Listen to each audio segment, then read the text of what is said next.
The tendency of the subconscious is life-wide. Over 90% of your mental life is subconscious. So, men and women who fail to make use of this marvelous power live within very narrow limits. Your subconscious processes are always lifeward and constructive. Your subconscious is the builder of your body and maintains all its vital functions. It is on the job 24 hours a day and never sleeps. It is always trying to help and preserve you from harm. Your subconscious mind is in charge with infinite life and boundless wisdom, and its impulses and ideas are always lifeward. The great aspirations, inspirations, and visions for a grander and nobler life spring from the subconscious. Your profoundest convictions are those you cannot argue about rationally because they do not come from your conscious mind. They come from your subconscious mind. Your subconscious speaks to you in intuitions, impulses, hunches, intimations, urges, and ideas, and it is always telling you to rise, transcend, grow, advance, adventure, and move forward to greater heights.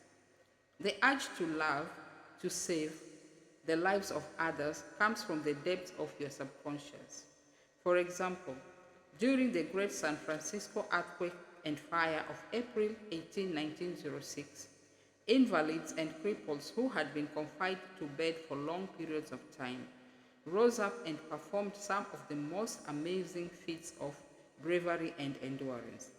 The intense desire welled up within them to save others at all costs, and their subconscious responded accordingly. Great artists, musicians, poets, speakers, and writers tune in with their subconscious powers and become animated and inspired. For example, Robert Louis Stevenson, before he went to sleep, used to change his subconscious with the task of evolving stories for him while he slept. He was accustomed to ask his subconscious to give him a good, marketable thriller when his bank account was low. Stevenson said the intelligence of his deeper mind gave him the story piece by piece, like a serial. This shows how your subconscious will speak lofty and wise sayings through you, which your subconscious mind knows nothing about. Mark Twain confided to the world on many occasions that he never worked in his life.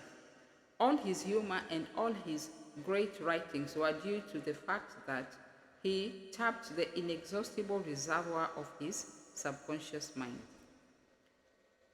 How the body portrays the workings of the mind. The interaction of your conscious and subconscious mind requires a similar interaction between the corresponding system of nerves.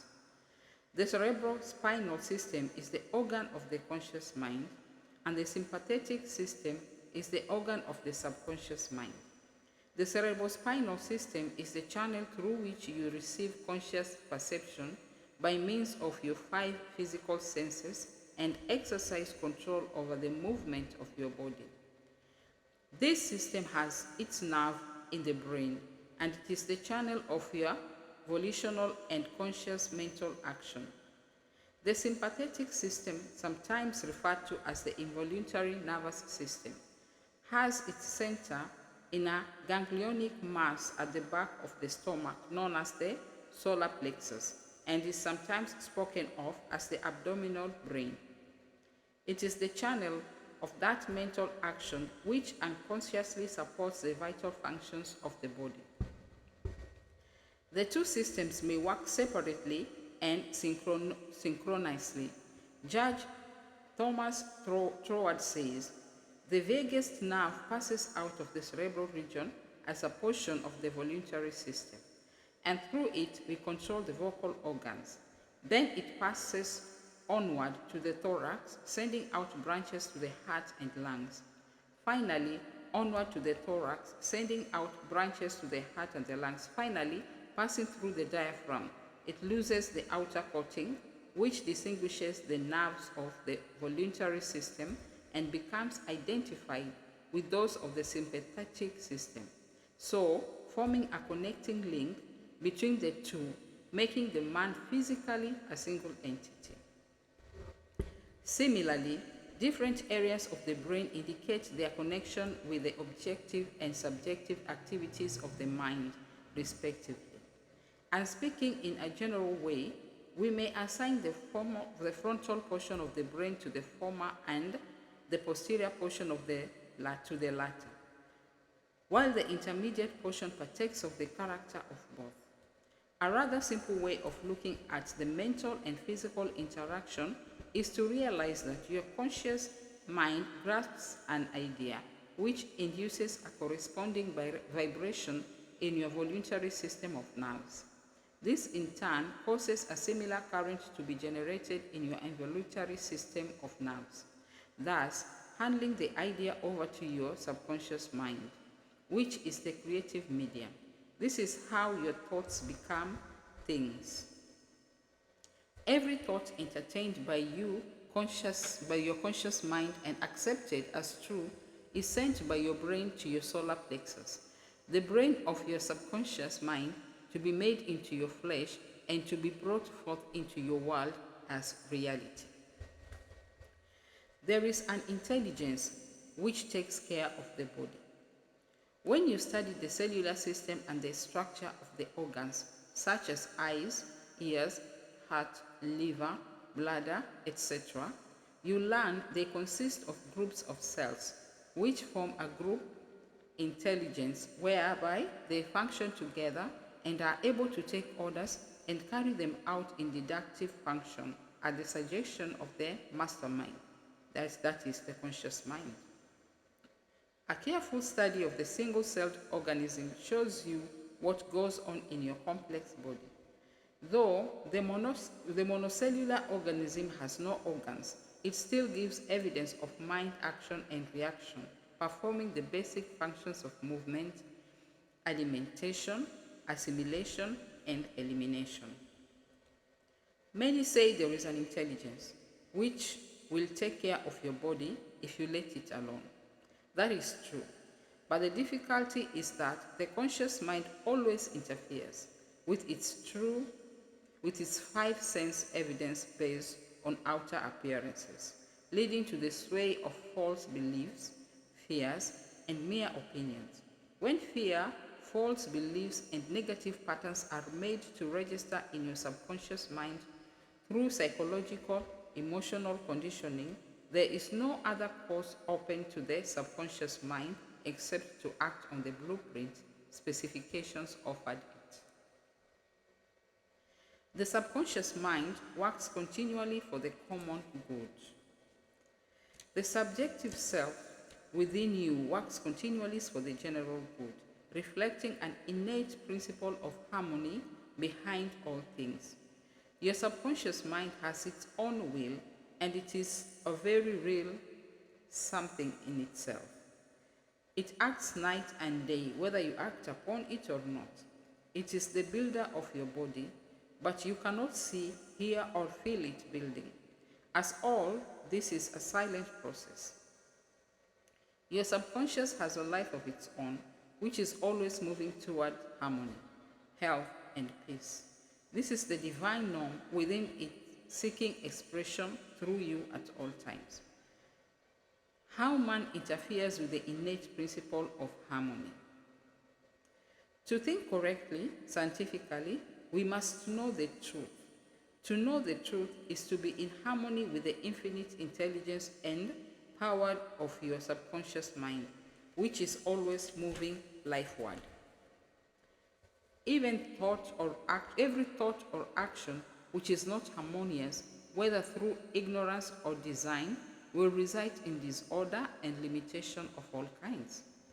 Scientists inform us that you build a new body every 11 months. So you are really only 11 months old from a physical standpoint.